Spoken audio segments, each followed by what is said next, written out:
Hey, it's Chris, Liege Games. It's April. It's a bit of a lull. Not on the Kickstarter release sides, but for me. So, thought I'd just throw something out there slightly different, slightly the same in a different way. Instead of waiting for the end of the month to talk about sort of what I did for the month, but I just want to highlight, because I'm talking like about 20 games a week, plus the news thrown in there. So we're talking sometimes 30 plus games are getting mentioned, and there's just so much going on. And even with the news video that I put out this past week, there's still just a ton of information, right? So I thought I'd just highlight things that I really am interested in and highlight in, because especially when I talk about those other games, the 20 plus games that come on Kickstarter every week, and then the 10 to 15 games that are upcoming for next week, I don't really put out a list or a short order of, wow, this is what I'm really interested in. This is my top 3. This is my top whatever. So that's what this video is. Just talking about the Kickstarter projects and the retail that I think are really of note so far in the month. And maybe do this once or twice a month as well. Let you know what's on my radar, what I'm going to be probably spending my money on, and what is just of really interest to me, so that instead of just one video at the end of the month, just as a retrospective, as an ongoing, this is where my head's at. So there you go. As always, thanks for allowing me the pleasure of being at 2,000 subscribers. It means a lot. 8K more to go, or 7,980, but who's counting? So let's take a look. First up, let's just talk a few retail releases, a few retail announcements that I think are really of interest so far this month in April. Ginkgopolis, the reprint with the new art on the box. It's a game from 2012, which has been out of print, which has been on a lot of people's grail lists, and now you can get it as an area control, card management, simultaneous selection, tile placement type of game. It only has a 7.4 rating on Board Game Geek, but it has a definite appeal to me when I highlighted it the other week in the board game news and the hotness, because I think this is a game that, now that I am more experienced in the hobby, I'm definitely have an interest in. This is not a game I would have been interested in 3 or even maybe 2 years ago at all whatsoever. But it's available now. I'm going to probably get a copy of it at some point. It's on my wish list, and I just think it's a really cool game. And whether or not it's going to be for me, though, this is one I would hesitate to buy, but it's on my try it before I buy it list, which still might mean I just might buy it. So that's that. Next up is Marvel Champions, the card game, the latest expansion, the Galaxy's Most Wanted, which is basically your Rocket Groot. Basically, it is the big box Guardian of the Galaxy campaign-esque style from Marvel Champions, the second of the big box expansion, something that is adding an increased layer of depth as well as difficulty. I've read some of the forums that are talking about, hey, this is not something you should be buying and trying to do if you only have the base game, because you're not going to be able to do well. You really need to deck construct for this one. It's got a lot of cool characters.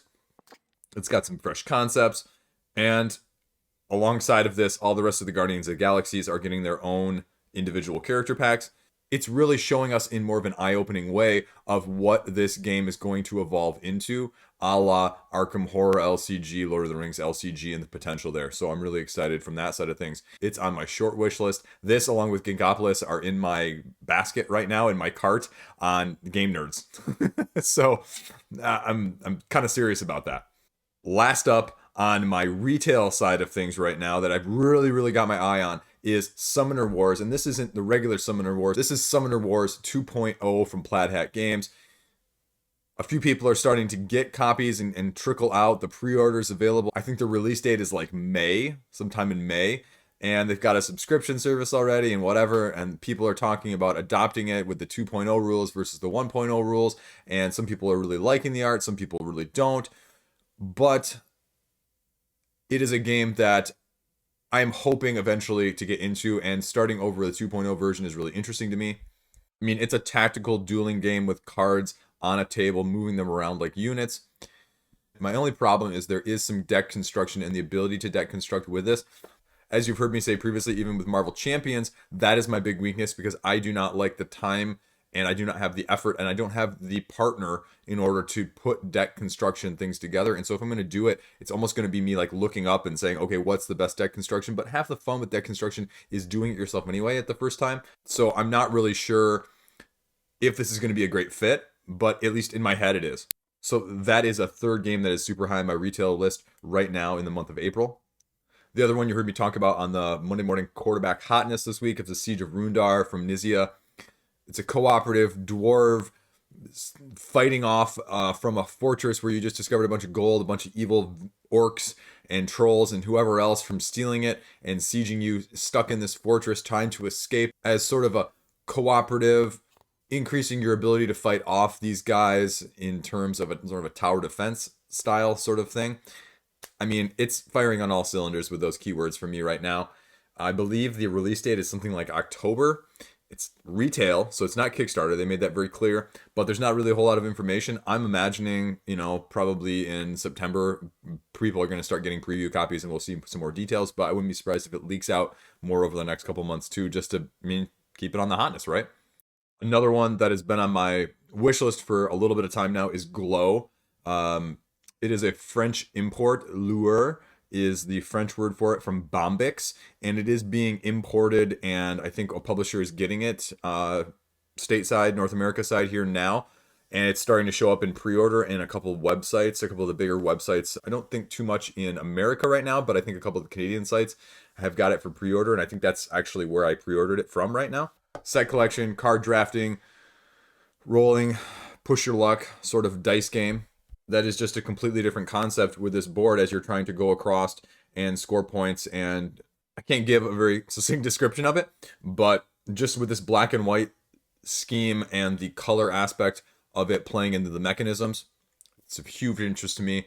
But I think the only way to get it sooner is by paying people who have already imported it and want like 150% of the price. So I'm waiting, and I pre-ordered it myself. But that's Glow, the import from France. Last but not least, on the retail side of things, is Thingvellir, which is the expansion from Nidavellir, which is one of my best games of 2020. Now, again, this is only for pre-order because it's sort of an import over from Europe. The Europe French version, I think, has already been released, and you can import it from a few websites over there. Again, for like 150 to 200% of the cost of what you can get it when it finally comes to North America. So I have not, I don't think, actually pre-ordered it yet, because there's only like one or two sites, I think, in North America you can maybe even pre-order it from at this point. So I'm waiting, but it's adding more of a good thing from Nidavellir and all of the early comments and reviews, because it is language independent. The French version works just as well as the English version, because they have also posted the English rules online already, so you can play it very easily. It's just adding more of a good thing. Increased coin system, more strategies, more mercenaries, just everything that made Nidavellir good, this is making even better. So I'm really excited. This is an essential expansion for me that I'm eventually going to pick up for the game. So what do we got on the Kickstarter side? The Kickstarter projects that I am most hyped about currently, that are either just finishing, just launching, or going on right now. I mean, I was clear about this on my Kickstarter Roundup, this Factory Funner trilogy that they're putting out, and I'm not even going after Factory Funner. Factory Funner is not for me. I'm going for the Ghosts of Christmas trick-taking game, because it is a trick-taking game remake, re-theme of one of my favorite trick-taking games, Time Palatrix, which is a Japanese import. The Japanese imports lately have been a huge hit for me. I've had 3 new ones at the table in the last month already, and they've all been great. This one is no lesser than any of those, and I have an original copy, and this theme is just much better because there really is no theme in Time Palatrix.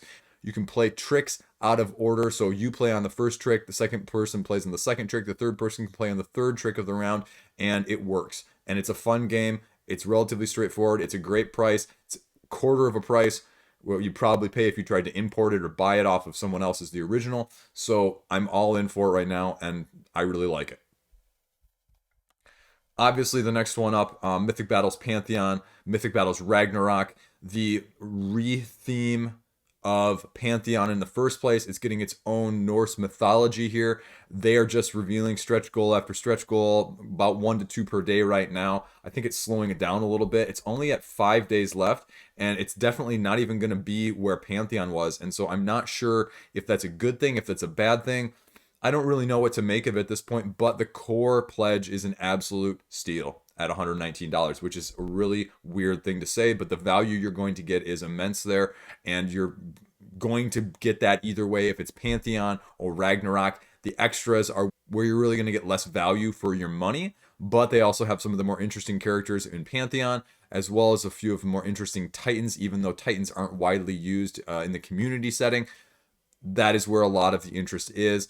I don't like the fact that they've gated Heimdall and Odin in an expansion, but I don't really have anything to say about that. The question is just going to be more probably of, even though I absolutely don't need this and I really want to cancel my pledge because I really don't need to spend 119 more dollars, I'm probably going to get it just for the core pledge because it's, I mean, if you're looking for value, you can sell this for more than $119 in the retail market, secondary.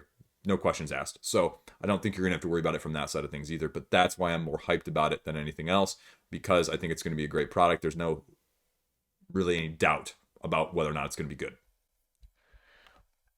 Next up, Empyreal Far Corners expansion, sort of the mini expansion for spells and Steam.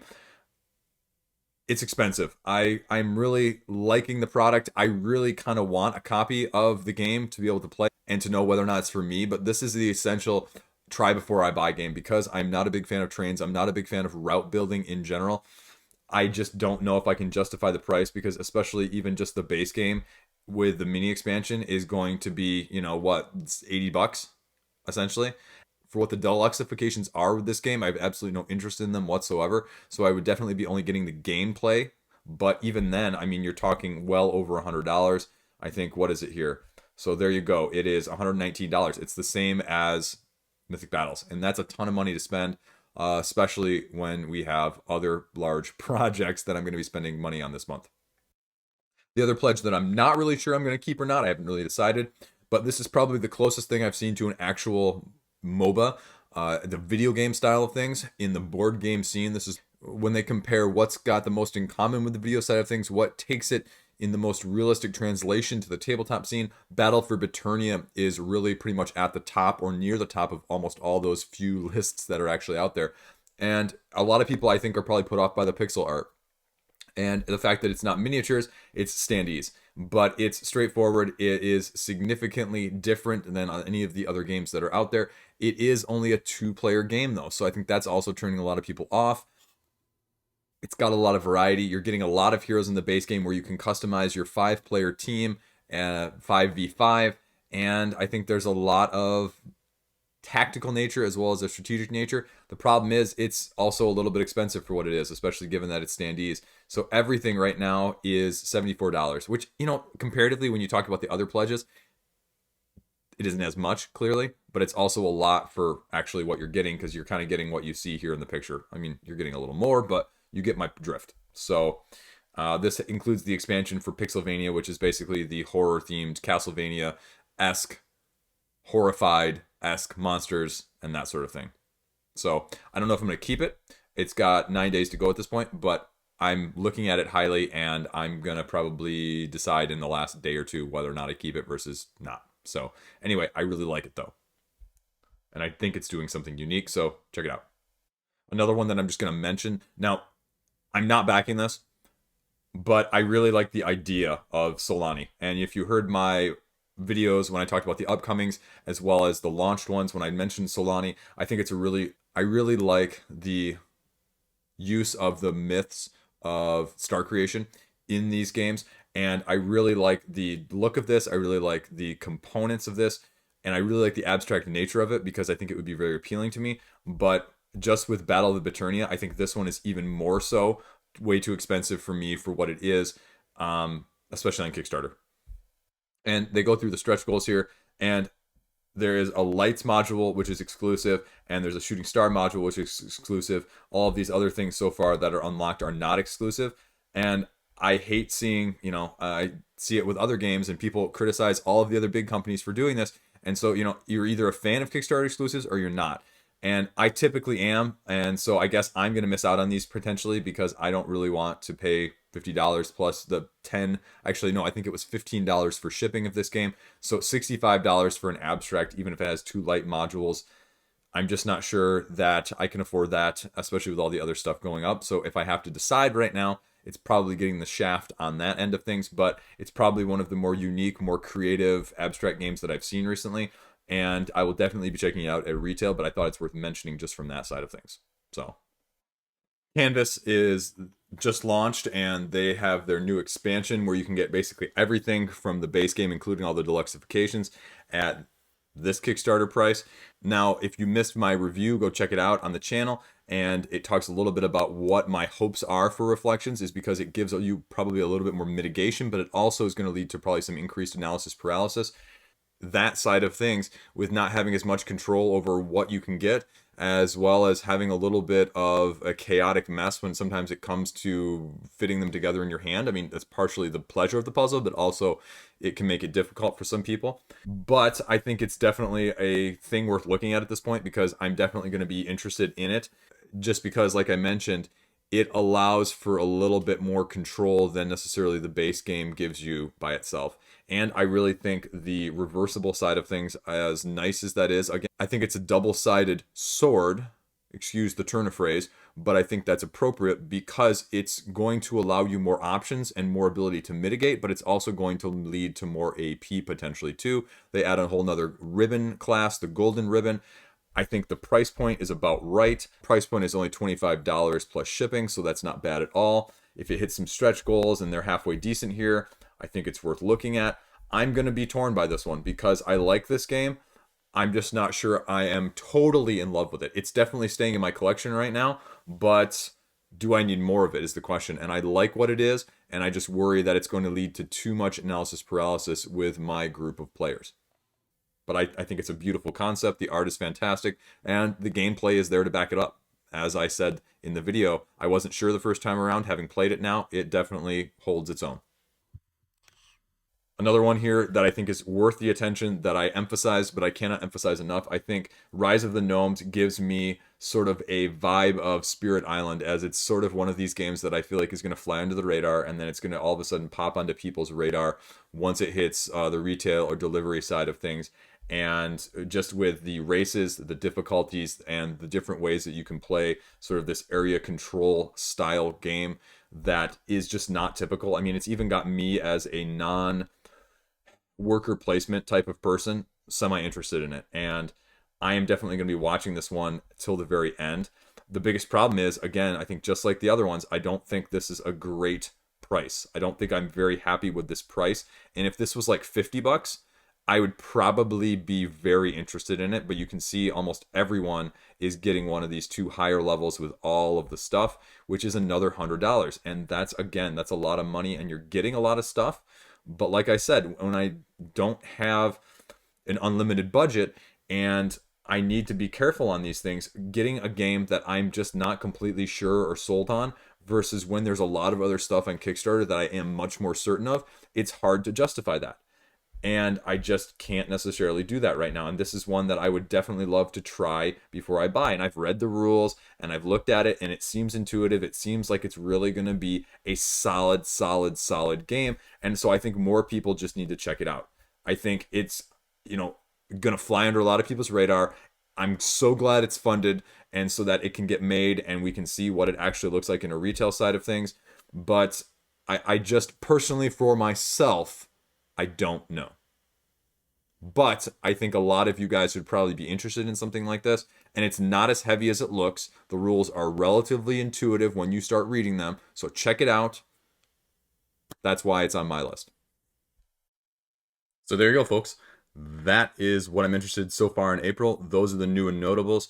I'll do another one in another week or two so you can kind of see where my head's at. I will have this week's roundup of what's launched, as well as the upcoming for next week. Again, you got a couple big names, a couple under the radar ones, and then this weekend I want to put out a should you back Marvel United, but let me know in the comments, should I do it sooner, and so that my gets out there with everyone else's that's invariably going to be out by the time this one launches, or in 24 hours after it launches. Or should I wait until we see some more of the inevitable expansions? I'm kind of divided because I think I know enough about both of them to sort of give my judgment. So I'm probably going to have it earlier rather than later, but I'd be interested to see what you guys think too, if that'd be helpful. So, and next week, there's going to be one similar coming from Monster Hunter. You know, love it or hate it, it's going to be there, and I'm going to do it. So that's all I got. See you tomorrow with the Kickstarter Roundup, and as always, thanks for watching, thanks for clicking. Stay classy out there.